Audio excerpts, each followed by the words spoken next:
Hey, everybody. Welcome back to the Unstoppable podcast. I'm your host, Diana Chen, and I'm here today with our guest, Brian Flynn. He's a founder at RabbitHole, which is a company that lets you earn crypto by learning how to use the latest and most popular crypto apps. Welcome, Brian. Thanks, Diana. Great to be here. Thanks so much for being here. So to start out, I'm just curious, take me back to the start of your crypto journey. How did you get into the space in the first place? Yeah, for sure. So I've always been a big gamer in my life, and always traded digital skins as a means of even making money in high school. And so crypto attracted me from that angle of just being able to play games and make money. So I first got into crypto through NFTs after the launch of CryptoKitties because it was kind of this interesting combination between NFTs and gaming. And ended up writing a newsletter for a bit about NFTs and eventually landed at Dapper Labs, the creator of CryptoKitties, where I worked there for about a year and a half on different NFT applications. Got it. So you were super early to the space because people are now just learning about NFTs in 2021, and you were deep in the space already back in 2018. So when you first got introduced to NFTs, how did you go about learning about it, wrapping your mind around the concept? Because people still have a hard time with that today. Yeah, Ian. So at the time, I was writing about NFTs every single week. I don't think there were probably only a dozen or so people talking about NFTs at the time. And so I was writing about all the crazy experiments that were happening, and even running some crazy experiments myself. For example, I was selling NFT editions of my newsletter every single week, with sort of the premise that my newsletter readers can now invest in my newsletter, and have each edition be sort of a digital memorabilia. So if my newsletter were to blow up on NFTs in a couple of years, then it'd be worth something. Got it. And let's just take a step back even further. NFT is not non-fungible token. How would you explain an NFT to somebody who's just starting to learn about it? Yeah, so NFT is a digital collectible. It's sort of a digital piece of memorabilia that represents ownership. So this piece of ownership, this digital collectible, is entirely platform agnostic. So you can bring it from one platform to another in the same way that you could potentially bring a Fortnite skin from Fortnite to a different gaming platform in itself. And a lot of creators are using NFTs right now just to give ownership to their fans. Got it. And what do you see as being some of the major challenges to widespread adoption of NFTs? And I know we've, taken many strides forward, but there are still plenty of people out there who don't know what an NFT is, never heard of it, never heard of, the big artist drops that have happened lately. What do you think is the block there? Yeah, I think there's a couple of things. One is the word NFT in itself is not very easy to understand the first time you see it. And it's interesting because in the early days of NFTs, there's been so many discussions around should we change, the word NFT? Should we change it to something else for people to understand what it is? But NFT just like GIF in some cases, just caught on, right? Or MP3. It was a new file format that people just natively understood and never asked what the acronym of it in itself. And so I think what the other thing that's kind of holding it back right now is just the concept of crypto wallets is really hard to understand for a lot of people. So you need a crypto wallet in order to buy NFTs in the first place from your favorite creators. And so it'll take a long time for people to understand that the wallets are sort of this gateway, and you need to know what a wallet is before you have an NFT in the first place. Got it. Okay, so that leads me into RabbitHole because, the whole reason you founded RabbitHole, not to take your story from you, is because you saw some of the challenges to widespread adoption of crypto and you decided to create some educational tools to combat that. So tell people a little bit more about what RabbitHole is for people who aren't familiar and what are some of the cool things you can do on it. Yeah, for sure. So I like to describe RabbitHole as sort of the treasure map for crypto. So a lot of people don't know what you can do in crypto. They don't know places to earn. But this is really a new digital economy with all these different types of digital applications that you can now, become sort of a digital worker in these blockchains itself, right? So we're basically just trying to give and showcase these opportunities to users who are entering crypto the first time to show that this is an entirely new way to earn a living off of, frankly. And so, we have things in Rabbit Hole such as like decentralized finance applications. So rewarding users for, doing their first lending and borrowing transactions. We have things like decentralized exchanges, or rewarding users for swapping for the first time, or even buying and selling NFTs. So we're just trying to give these blueprints to kind of get how to get started in crypto and do your first transactions while rewarding you in the process. Got it. So it's pretty much free money for learning about basic things in crypto. Pretty much, yeah. Awesome. Cool. So tell me more about the people that are using it right now. Is it still just, crypto natives that are using it right now, or have you actually gotten some good traction with the mainstream population? Yeah, we're spending a lot of time right now on our onboarding, because we do have a bunch of people who are entering crypto the first time. They just want to discover what these new applications to do. So we'll probably spend a lot of time on that. We've gotten some pretty decent traction in this recent NFT wave. But really what we want to go for is sort of the crypto natives in some context. And that's really what's valuable at the end of the day, is building a product for these crypto natives to find work that they're already doing every single day, right? There's already hundreds, if not thousands of people in crypto that work for multiple protocols and multiple networks as their full means of income, that are doing these decentralized jobs in some sense of making a living. And we want to just give these opportunities to people who are qualified to do the work in itself. So we're working on two different things here. Working on one, first building a new type of reputation for these individual users. So giving them, the right verifiable credentials and degrees and reputation to kind of qualify themselves for these decentralized jobs. And then on the other side of things, just the work opportunities available to start earning in this world as well. So it will start evolving from first beginner entryway into crypto towards this world of more sophisticated crypto natives actually doing and using it as a work platform, similar to like Asana or ClickUp or other project CRM tools. Got it. And so how long do you envision until everybody is using it? Like companies across the board are using this to onboard their people into the space? Hopefully soon. That's the goal, right? In the next, it'd be great if it was tomorrow, but it's not the reality, right? Ideally, this is like the onboarding platform for like this new digital economy, right? And we're working pretty closely with teams right now to try and create sort of their onboarding funnel into these digital applications. It's frankly, there's a lot of things holding it back right now. Like Ethereum is very slow and expensive. Gas fees are really high. So that's kind of inhibiting a lot of use right now. But I think once we have much more scalable blockchains and better UX with crypto wallets, I think we'll have a lot more adoption coming that way. For sure. And are there other companies out there that are doing what you guys are doing? Like I know on Coinbase, you can go through these like short video courses, answer questions, and get free crypto. But obviously, they're not trying to build this into something bigger like you guys are. But is there anybody else like you guys out there? There's a bunch of education platforms that write blog posts and articles about how to do certain things, but not in the sense of actually incentivizing usage directly and tracking that usage across these different applications. Got it. And then where do you see this space evolving? And let's start with the next year. And then also maybe build into that what RabbitHole is coming out with in the next year. And then I know this is like an impossible question, but if you can envision what this space will look like in 10 years, try to paint a picture for us there. So it's really interesting because right now there's a huge boom in NFTs, and I think it's just at the beginning of it.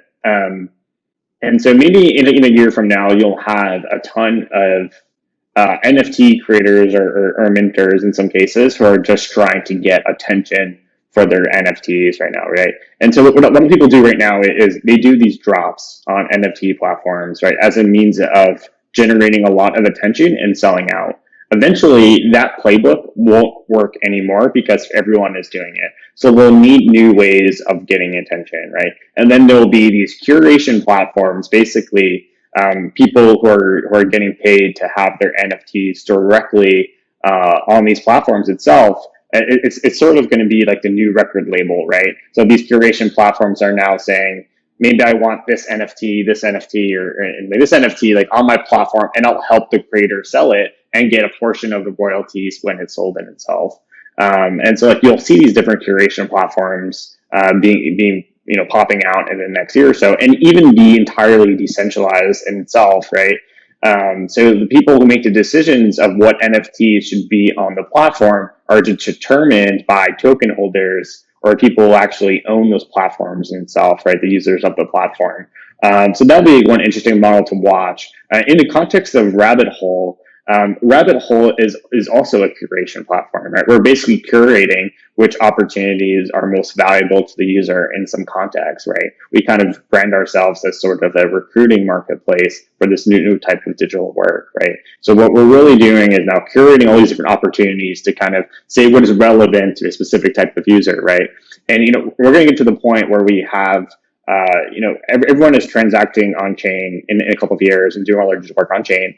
And now we can actually say what opportunities are most relevant to a user, right? In the same way that, in Facebook, in Instagram, you can sort of suggest what products to suggest for the user to buy. But what you can do in blockchain is you can basically look at someone's transaction history, and they're completely anonymous, right? So it's not like privacy inducing in some cases, right? And say, this person might be really suited for this job opportunity, right, to kind of transact in this network because they've done all these other things on chain, right? And you can almost suggest what the best opportunity for them is, right? So these curation platforms where they're basically suggesting and populating what data is actually valuable is going to become extremely important in the next year or two as more people are creating their own tokens and minting their own tokens on chain, right? So that's kind of like the 1-2 year play for like both the curation and RabbitHole. And then I think on the 5 to 10 year horizon is where it gets really interesting, is where that trend of everyone creating tokens starts to accelerate. You start to see, all these subreddits like Wall Street Bets moving on chain, right? You start to see all these NFT. Basically, every creator, YouTube creator, Instagram creator will be moving on chain, issuing their own NFTs, and now giving those tokens to their fans and their following or community members, right? And then they can build their own communities and platforms that are entirely platform agnostic, right? So like one of the challenges right now with these social media platforms is that when you're a new community or a new creator going towards a new platform, you have to build that following from scratch. And it's really frustrating in a lot of cases, right? Well, what you can do with blockchains and tokens is now if you can distribute that token to your fans and your following, you can now build an on-chain representation of that relationship, saying this is the creator of, this is the Instagram creator, these are the fans. Now you can build entirely new interface around that relationship in itself, right? And so decentralized social networks will no longer be, pertaining to like one individual interface or platform, but it will be spanning across, hundreds, if not thousands of different interfaces, right? These decentralized networks will be more are on the protocol level where anyone can now build, the front end or like the interface that then it sits on top of, right? And that is kind of more into 5 to 10 years, right? And it really goes back to, what was the true vision of the internet, right? In the early 90s, the original internet was that anyone can create their own web page, right? And you can traverse between these different web pages, right? And it was really focused on website building. What happened was, now these conglomerates really started to spin out from from Facebook to YouTube and Google, right? Where people are basically putting all their attention into the hands of like 3 to 5 different websites, right? Where all the data is kind of being held between those things, right? But now we're kind of breaking free from those chains so much and spinning out of those conglomerates, where now anyone is now just building their own websites, but built on top of this on-chain data, right? Where this on-chain data is living permanently, right? Where these NFTs live permanently on-chain, right? And then they're just building blocks for people to build their own websites on top of, right? So I think we'll see a lot of interesting applications built on top of that, right? I wouldn't be surprised if we saw a decentralized Twitter built on top of NFTs in the next few years, or decentralized YouTube built on top of NFTs, right? Where each of the tweets and the videos are NFTs in themselves, and the entire business model of the application is built into that as well. Got it. Okay, so that was a lot, and that was I think especially as we're getting into the 5 to 10 year trajectory prediction, whatever you want to call it, I think it gets pretty abstract because we're getting into things that we're basically trying to envision a new internet. And this is like talking to somebody about the internet we know today. Back in the 80s, like it's just hard to wrap your mind around it. So what I always am curious to know is, walk me through how this would work in real life. Say we're 10 years down the line and I've got, everything's on chain, and then there's a decentralized Twitter that I'm on, and then maybe I've got a decentralized website, all of these things. Walk me through, like, what are the things I can do on it? Like, what is my day-to-day? Like, I'm checking Twitter now. Like, what does that even mean? Yeah, it's a good question. So I think so say I am a creator of a community, say you are a member of the community, I will give you a token that is now ownership in that community as well, because tokens represent ownership, right? Now, any third-party developer can now look at the relationship between me and you and build an interface that represents ownership, right? And maybe another developer can also build that context as well, right? It's basically permissionless building in some context, right, where you can now build something that represents that relationship, right? But you can imagine all these NFT creators and communities that have the tokens doing the same thing, right? Now that they're giving out these tokens to fans as a means of ownership, right? Because they'll no longer be about trying to maximize their own profit as an independent, but more about co-ownership in these communities, right? And you'll even see that a lot of these communities try and become, distributing ownership will be the most important thing that they do in some context, and trying to align people to build entirely new products built out of that co-ownership of these communities. It doesn't really answer your question in some context. I'm sorry, but no, I'm just going to jump in real quick. And so when you say, for instance, we're 10 years down the line, me and you, we're connected, and we have these on-chain transactions. Maybe, we talk a lot about like VR fitness or something. And so this developer picks up on that and goes, oh, well, this is, there could be a whole community of people that are interested in VR fitness. Like I don't even have to go outside to get fit. Like, this is great. And so then they could build a VR fitness product on top of that and sort of like sell it to us and get us to promote it to our community. Is that how it would work? Exactly. Yep. So they see that relationship between us, that we have this shared interest, and now that perhaps they have like some NFT, whether it's like a new game that has some like VR fitness NFTs in it, right? Then they can sell that product to us because we know we have that affiliation, that living on chain in some aspect, right? But that's also entirely platform agnostic. That's like kind of the important part here. So this isn't just, targeting in the same way that Facebook or Instagram does, but it's now looking at the chain as a means of representation, right? And then doing targeting based upon that social graph in that context. I think that's something that's a little hard to wrap my mind around as well, is because now if you want to engage with anybody, whether it's somebody on Twitter, somebody on Facebook, you have to log into that specific platform. So to try and picture a life where there are no platforms and we can still have these transactions and communications, I think is just a little difficult to wrap my mind around.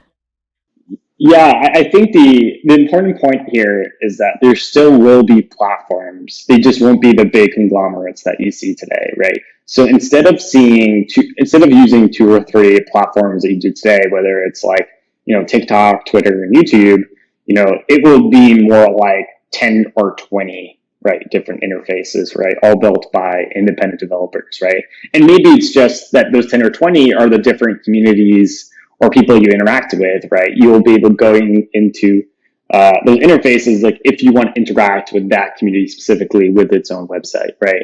And then there's entirely new smart contracts that kind of live between each of those websites and the individual, right? So it's sort of that the individual interfaces are going to be more powerful from the sum of its parts than these entire conglomerates that we're seeing today, right? So the users of these platforms won't actually be looking on chain, seeing these social graphs, right? There will be more of these developers that are just building interfaces for these consumers and their users to actually interact with in itself, right? That's kind of the distinction here. Got it. Yeah. So like right now, if you're on Facebook, you can only interact with other Facebook users. I can't interact with your Twitter account. But in the future, these platforms are really just like you can interact with people cross platform. So the platform isn't the main thing that we're focused on. And so I'm just wondering, like, what is this going to do to the big social media networks that we know today? Facebook, Twitter, Instagram, are they just not going to exist in the future? Or, how is that going to work? That's the golden question, right? That's sort of the remains to be seen, right? The interesting thing about NFTs as a media Lego is that it showcases that you can have a business model that's not reliant on ads, right? There's been, there's been so much scrutiny of social networks, even in the past, 3 years, especially around how all these conglomerates own your data and to monetize your attention just to sell more ads, right? But now, for the first time, you can build a social media platform that's not relying on ads, but represents ownership in these things directly, right? So people can actually now buy and own different pieces of media on a platform, right? And now those platforms can now have co-ownership with the users itself, right? So it's no longer another corporation trying to, have these trying to appease stockholders, but now that these users of the platform are now financially aligned in some context, to make that platform more valuable and build a business model together around that platform in itself. That is the big core innovation of decentralized social networks, is where it's not reliant on ads, but more around the idea of ownership. Right. And so that raises another good question, is how will ads work? Right now, like we all know, we're not the customer on these social networks, we're the product. And without us being on there and Facebook being able to collect all our data, there is no Facebook. And so in the future, like, how will ads work and ads targeting? Is it really just going to be individual developers, identifying transactions like we talked about, like before, transactions between us on chain about us talking about VR fitness or whatever interests us, and then sending products to us through that? Or like, how will big companies like Google ship out these ads? Yeah, it's a good question. I think there'll be two different ways, right? So I think you'll still see the same ad model you see today. Like, you'll always be wanting to, give attention of a brand or a product in front of like what has a lot of attention from users. But I think there'll be another form of advertising that's already being seen today in the NFT world, right? So one major trend that's happening right now is that, there's a bunch of NFT collectors who have lots of money and are almost tastemakers in these communities, right? They basically decide what is valuable in some context, right? And so what a lot of, and by the way, their addresses are known to everyone, right? And what a lot of these NFT artists are trying to do, especially when they're new, is get attention from these tastemakers or from these collectors, right? So then their art is seen as valuable. So what a lot of them end up doing is just, transferring or airdropping their NFTs or digital art to these tastemakers for free and say like, hey, like, you now own this NFT that I created. Like, isn't it cool? Don't you want it? Right? And that's like the new form of advertising, right? It's the same as like, giving out your mixtapes on the street for free for people to notice you, right? This is kind of like a digital form of like giving away something, right, that you now have ownership on that you're going to sell, right? So it's that model of digital ownership and trying to get people's attention by distributing digital goods for free. That's going to be sort of the second model of advertising. sort of like what Instagram influencers do right now. If you work with a brand, a brand might, ship you free product or whatever for you to make a post and talk about them and things like that. So that's sort of that model. And then the first model, I'm also wondering, like, do you envision a scenario where the user owns their own data? So say like I have data on who my followers are and I can maybe sell that to a company that wants to ship out ads. Yeah, I mean, so the data will probably just live like entirely on chain in some contexts, right? So it's you will like the user of whoever's doing the transacting data like technically owns that data, right? And everyone can see that data as a whole, right? It comes back to this concept of like the on-chain social graph that doesn't have an interface, right? Everyone will see that the data exists, right, between everyone, but it's not like this private encapsulation that kind of like it exists today.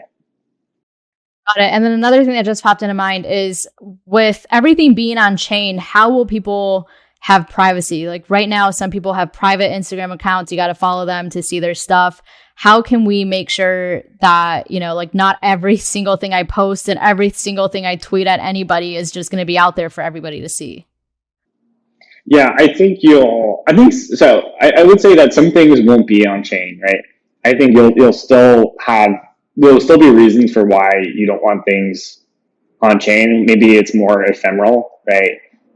Like when you have something on chain, it just means that it's permanent, and that it's also it will last. Just that it's permanent and you have ownership around something, right? So privacy will probably emerge in two ways in the social settings, right? One, it will be everyone either becomes anonymous or pseudonymous in some cases, and that maybe plays out in a longer timeline, right? Where you might know someone's handle, but you don't know their actual real name, right? So that is one possible scenario. I think the other possible scenario is that blockchains just become more private as a result, right? So that you'll be able to theoretically, maybe see one piece of someone's transaction history, but not see like another piece of their transaction history. So it still remains to be seen of like how that actually plays out, but privacy is definitely one of the biggest challenges of public blockchains because everything is visible that a lot of people are trying to figure out how exactly it'll work. Right. Yeah. And I know that's something that I've seen conversations on Twitter about this too, is like, is there any way to buy NFTs anonymously? Like, it seems like everybody that buys the really high priced NFTs, like have already, like you can figure out who bought it and go check them out and stuff like that. It's like, what if I just want to buy an NFT anonymously, or what if somebody like wants to go buy an OnlyFans NFT and maybe they don't want everybody in their network knowing that they're buying OnlyFans NFTs? Like are there ways for people to buy NFTs anonymously today? The way people buy NFTs anonymously is just by creating a new wallet. So they'll spin up a new wallet and fresh address, fund it with ETH, and then buy that NFT in itself. Yeah. Got it. Okay. Last thing about decentralized social networks. Are there any decentralized social networks that exist today? And if not, how long until we see these play out in real life? Yes, they do exist today on very small scales. Is the answer. So there are platforms like Mirror, that's like a decentralized medium, like a publishing platform, where you can now create your own articles and mint them as NFTs. But it showcases the relationship between the writer of each of the article and also the person who owns each of those blog posts as itself, right? So that because that on-chain representation and relationship exists, that is technically a decentralized social network. The thing is, like, that platform still has like in the hundreds of users, right? It's not big in some contexts, right? And but I think that's okay, right? So the interesting thing that's gonna play out here is that people are gonna look at decentralized social networks and blockchain applications and think the market is tiny, right? They're gonna see like, oh, it only has 50,000 users as opposed to the hundreds of thousands of users, the hundreds of millions of users that that these social network platforms have. But the interesting thing is that because it's an entirely new business model based off ownership, the average revenue per user is astronomically higher than the ads model, right? It's a factor of like 10 to 20x higher, right? Because now you have people transacting and buying things in the platform because they want ownership and they're investing in the platform in itself, right? And that's going to be the tough challenge with these decentralized social networks. So, in some context, like NFTs in itself is also a decentralized social network, just without a platform to actually view them in, right? And there are some people creating like galleries and showcases to show off your NFTs, and that is theoretically a decentralized social network, but just, again, very primitive, very early stage days. Like this is even before like MySpace even exists, in equivalent. So still a long road ahead. For sure. Yeah, I'll be curious to see where we end up in the next 5 or 10, 20 years. All right, so switching gears a little bit here, I want to talk about social tokens. This is something that you also spent a lot of time thinking about. You tweeted a list of questions about social tokens back in September 2020 that thanks Mason Nystrom for digging this up for me. But I actually want to go through some of these and ask if you have come up with answers to these yet, now almost 6 months later. So I guess like a good place to start is just tell people who aren't familiar with what social tokens are, what is a social token, and then maybe take a step back and talk about like what are other types of tokens. So there's product tokens, which are like NFTs that we just talked about. There's social tokens, curation tokens, community tokens, personal tokens, all of these different types of tokens. Break it down for people. Like what's the difference between all of these things? The interesting thing with definitions at early stages is that they use these definitions as like scaling points of just like ways to talk about that these things exist. The definitions are always changing, right? And I think with social tokens directly was it encapsulates a lot of things, right? It encapsulates personal tokens, so an individual issuing their own token around their own personal brand. It encapsulates community tokens, so like a brand or a community issuing their own token as just a means of like fan engagement. And even like media tokens itself, right? Medias can issue their own tokens to now provide access to the digital economy with its fans and its followers itself. So I think that would encapsulate the definition of social tokens like at this very moment. But like again, like that definition is changing daily. So I think in a broader category and zooming out, there's just two categories of tokens. There's NFTs, which is non-fungible tokens, and then there's fungible tokens, which is ERC20s or what social tokens kind of lies under. Got it. Okay, so talk a little bit more about some of the uses of social tokens. Yeah, for sure. So the most popular use case that's probably used by 99% of social tokens is gated access, right? So it's this concept of you need to hold a certain amount of tokens in your crypto wallet in order to access this community or this person, right? So it's no longer, you have to pay a subscription to get access to this community. It's just buy this token and hold it, and now that you have all this access to all this community and this content, right?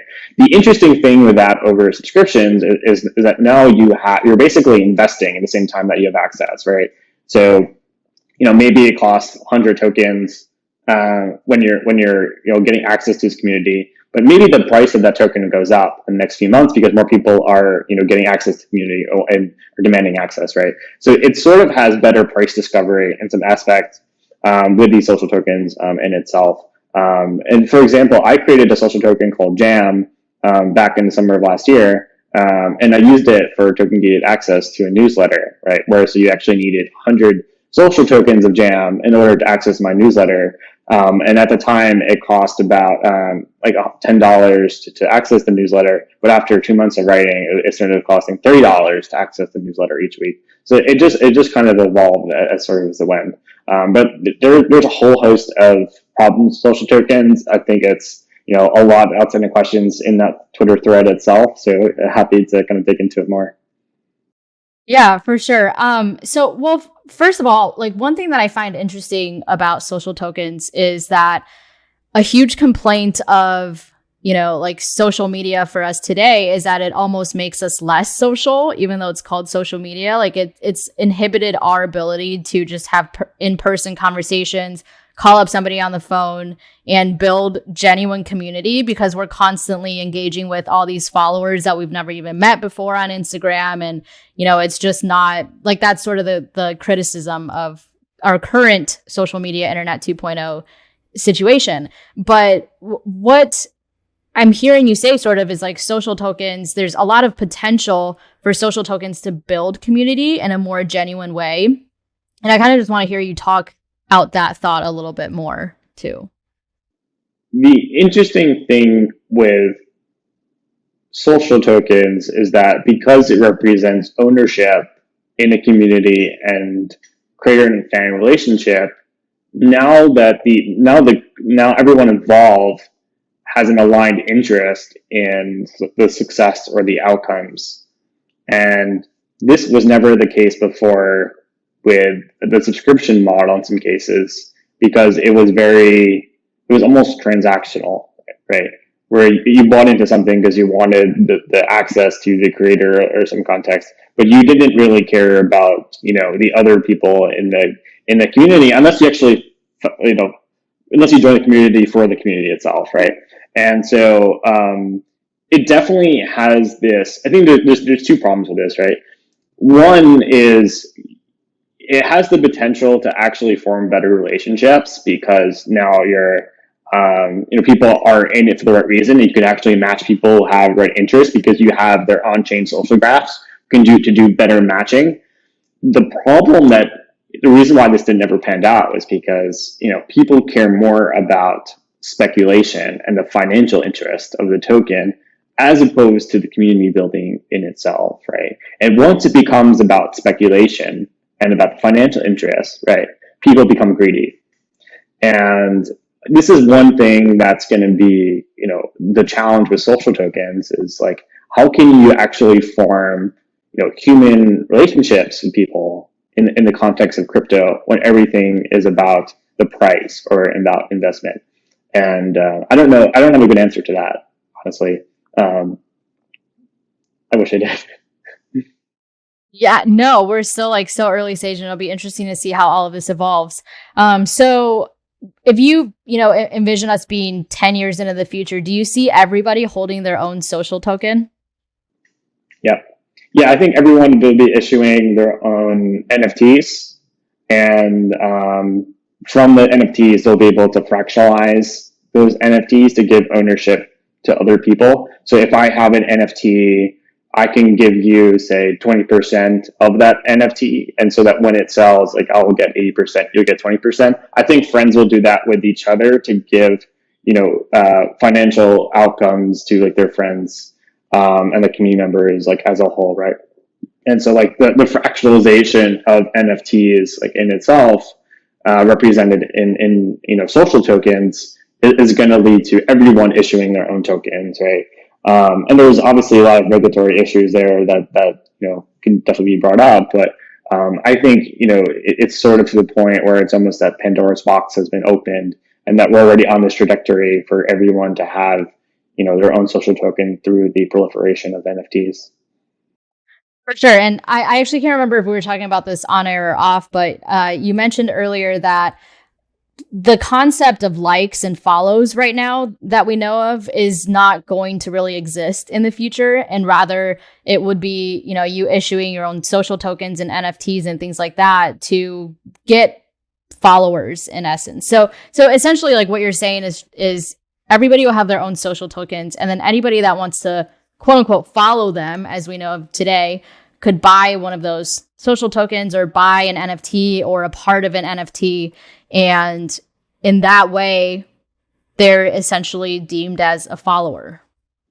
Exactly. Yeah. So buying a new token is the new follow, and bidding on an NFT is the new like is the methodology right now. Okay. So then what about for, people that are not really content creators? So we're not talking about the Instagram influencers and the YouTubers. We're just talking about the average Joe who let's say, you know, like the lawyer down the street who like has Facebook to keep in touch with all their high school friends, but otherwise like isn't a content creator of any sort. How will people like that be able to issue their own social tokens? Like, well, are we just assuming that like their friends will want to pay money to them to, you know, be shown on the chain as a friend of theirs, or how will that work? Yeah, no, it's a really good question. So I think a lot of these, you know, a lot of people have group chats, right, in high school, like with their friends and stuff like that, right? And what ends up happening is that they'll be able to co-invest with their friends in some context, right? So that maybe they have like a running joke from high school or something that they're really passionate about together, which is why they're friends in the first place. But maybe they want to, you know, create their own NFTs as just a way to like show their fandom to like that brand or that affiliation itself, right? But they'll basically be able to like share an upside of those creations in itself, right? And it'll be really interesting because the number of NFT minters is going to increase exponentially because it's the easiest business to start in the world, right? So even your friends and, you know, the average Joe is going to be creating their NFTs just because it's like a new way of transferring value, right, and having digital ownership between different people. And then they're going to want to, you know, give some fractional tokens, right, some fractional social tokens, because they want their friends and family to kind of like share in the upside of what they're doing in itself, right? So it'll be pretty common that like, you know, a lot of NFTs will probably be a joke, and honestly, they'll probably never be sold. But a lot of people will just have NFTs because it's like a fun hobby for most people, right? And so in that context and following that mindset, you know, most NFTs and social tokens will probably be playful, right? They'll be so playful to the point where it will feel very normal to kind of like mint and sell and bid on NFTs, right? It won't feel very financial at all, right? You'll be able to bid on different tokens. You can bid with your friend's token. You can bid with, you know, the Kardashian token, for example, or Charli D'Amelio token, right? It'll feel very normal in that context to kind of be like using different tokens in different playful ways. For sure. And then another question that you had posed to yourself, and I'm wondering if you found an answer to, is will these social tokens, can I have the same social tokens across all platforms, or is each platform going to issue their own special social token? So because tokens are platform agnostic, that you'll be able to carry your tokens from one platform to another. What's interesting is that platforms itself can have its own token, right, to have co-ownership in the platform. So I think a good example is like, you know, if there's a decentralized Twitter or a decentralized Medium, right, those will each have its own token to represent ownership in that platform. But within that platform, right, it will have different social tokens representing of each of the people, you know, creating or publishing on those platforms in itself. So we'll have to like visualize a world of like different levels of tokens here, all playing out that have programmable cash flow traveling from one level of token to the next level of token as well. Got it. Okay. And then the last question I wanted to pull out from your long list of questions is what is the psychological effect on creators having a price tied to their work? And how does it compare to the number of followers on Instagram? What's the long-term effect of this? So do you see this as the same thing as like, well, you could say, you know, people can lose self-confidence or beat themselves up about not getting more followers on Instagram in the same way that they might beat themselves up about not having anybody invest in their tokens and NFTs? Or do you see the effects of that being stronger? This is a really interesting question. Something I spend too much time thinking about, and I really shouldn't, honestly. But so I had my own social token, and I did it mostly as an experiment to kind of like see what it would feel like and be like if this were to ever happen, right? And in the same way that a lot of Instagram creators, you know, check their following every single day, and you know, sometimes they get upset if they have some unfollows. Imagine those effects, but 5 to 10x stronger because there's a price attached to it, right? Imagine if, for example, like, you know, you get, and this is like a terrible scenario, but imagine you get like really sick or something, or it's like something bad happens to you, right? Or you get canceled, right? And then your token price drops like 30 to 40%, and you lose like most of your net worth as a result because all your net worth is tied up in your social token. Like that just has some pretty like devastating effects right, on the individual in itself. And the feedback loop that exists with tokens is going to be a lot stronger than social media platforms today, because it's much more in real time, right? Things happen so fast, right? You can even see this you can even see this today with crypto. Like if someone has insider information, like you'll see the market respond first, right? Because they can basically buy up tokens in the market before the news actually hits. So the same thing will play out on social tokens, right? Where you'll get this faster feedback loop before the market or the news actually breaks of what's happening. So it's definitely a problem, and it will definitely happen. And I'm interested to see like how we can curb the effects of that, because I think it's going to be a really big problem for the adoption of social tokens. Yeah, for sure. Have you thought about any possible solutions? Maybe something that you'll be working on in the future? Yeah, it's a very tricky scenario. I mean, like there's always a scenario where you might want to issue your own, say like a stable coin, right? That doesn't have a price attached to it. That way you're just, kind of just issuing like digital cash to some aspect, right? So you don't have to worry about the price anymore. But then you don't give ownership to your fans because they're not able to co-invest. So I think you'll just see different levels like on the spectrum between, these super volatile token structures and then the more, conservative token structures like stable coins. But nothing that really comes to mind as sort of solutions at this moment. Just trying to focus on crypto education and RabbitHole. Yeah, for sure. Okay, so in this next segment, we call this Explain Your Tweet. This is where I go through your Twitter account and I pull out any interesting or cryptic or funny tweets and I give you a chance to explain them. So the first one I'm going to pull out, this is actually something that you just alluded to slightly. This is a tweet from March 7th. You said benefits of moving the university model on chain. 1, digital work can be cryptographically signed through digital identity. 2, progress of student known by platforms when they connect their wallet via transaction history. And 3, on-chain ISAs to motivate student, earn while you learn. So a lot of moving pieces here. I'm just going to give you a chance to explain what you meant by all of that. Yeah, for sure. So I like to think about this in the context of digital work and things that we're doing on the internet, right? I think the physical world, the physical jobs don't really apply to this. So I'll start off with saying that. So if we think about like how online courses work today, especially coding classes, like if we're taking a course on, say, Code Academy and we're making a lot of progress on that, if we move off of Code Academy and try like Free Code Camp, for example, our progress isn't saved on Free Code Camp, right? It goes away. We'd start completely new. But what's interesting about if Code Academy and Free Code Camp was on chain, then you would be able to actually know the progress of the user, right? So each time they go into their coding, the mini coding modules and courses, like that is all saved and verifiable with proof on chain that they've actually completed those courses. So now you can actually tell what the skill level of that user is or that student is because it went from one platform to another, right?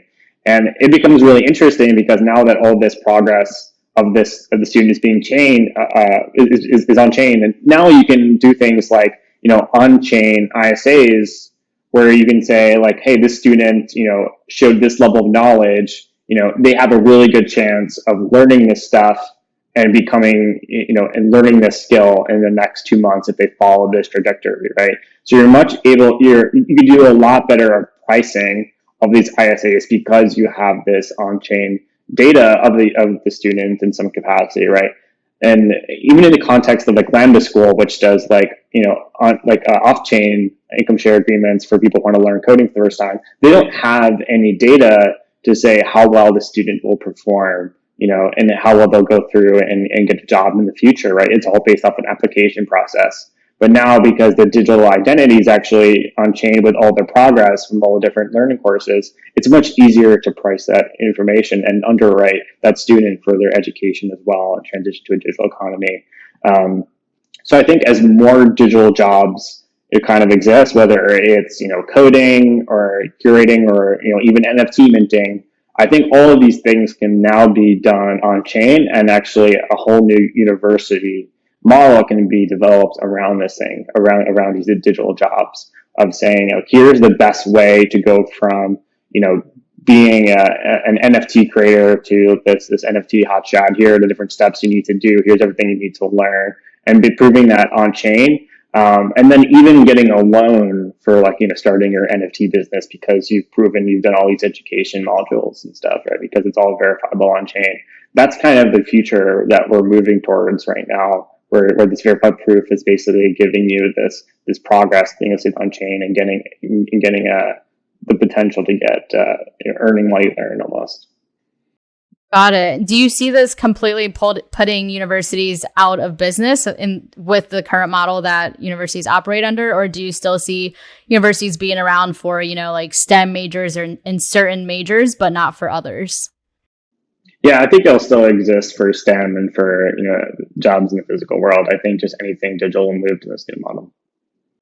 Got it. Okay, so this next tweet that I'm going to pull out is from March 5th of this year. You tweeted, "Soon there will be thousands of community-owned curation DAOs. All of them will be following the same playbook, competing on finding talent and minting and selling NFTs. A large slice of each NFT sale goes towards the creator and the remaining towards the DAO." So this is something we didn't get a chance to talk about today, but talk a little bit about like what you mean by that. Maybe start from the beginning, like what is a DAO, and then get into what you meant by that tweet. Where do I start in this one?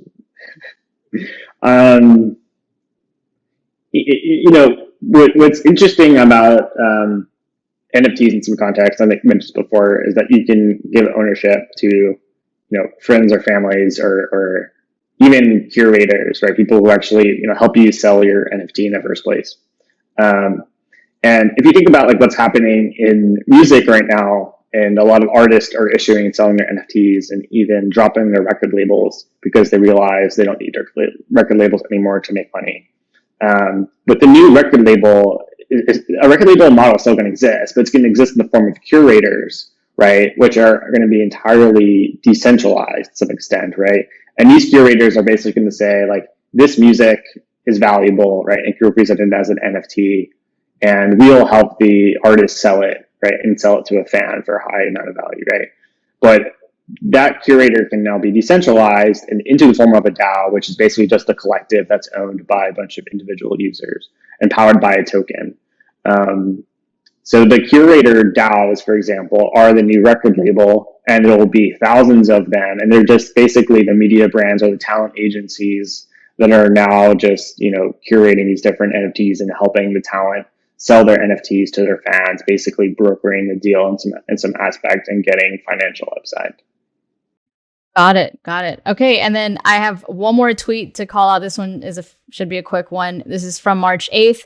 You said, "Collectively owned brands is the digital equivalent of locally sourced food." What does that mean? Really going with my most rabbit hole tweets. These are just the most cryptic ones. Exactly, they're the most cryptic. The interesting thing, brands kind of are evolving in three phases, right? There was first like brands as IP was sort of the first stage before the early 2000s, right? And then after the 2000s, it was like creators as the new brands, or communities as new brands, internet as new brands, right? And then there's this third stage evolving, which is like co-owned brands, right, or collectives are the new brands, right? Would you rather pledge your support for a collective that you can be a part of, right, and have some financial upside, or a internet celebrity that you're just showing your affiliation to or your support, right? And I think this is going to be in the same way that IP was in brands were challenging like the creator model in the early 2000s. I think you'll have the individual celebrities and the creators challenging the collective model, right? A lot of independent creators are going to try to be independent still because they have the most financial upside, but really what's going to win here is the collective brands that are now co-owned by a bunch of creators and users, right? It's really more of the collective being the new locally sourced food is like you're supporting the whole as opposed to the individual, right? And it's easier to predict the whole because everything is more transparent in some cases, right?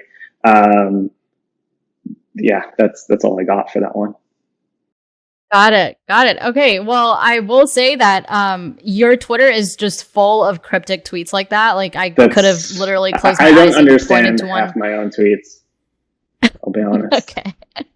Well, I think they're fascinating and I would love to go through and dive into all of them. But for people listening, you should just go follow Brian on Twitter and maybe tweet at him and maybe he'll get back to you about what he means by these.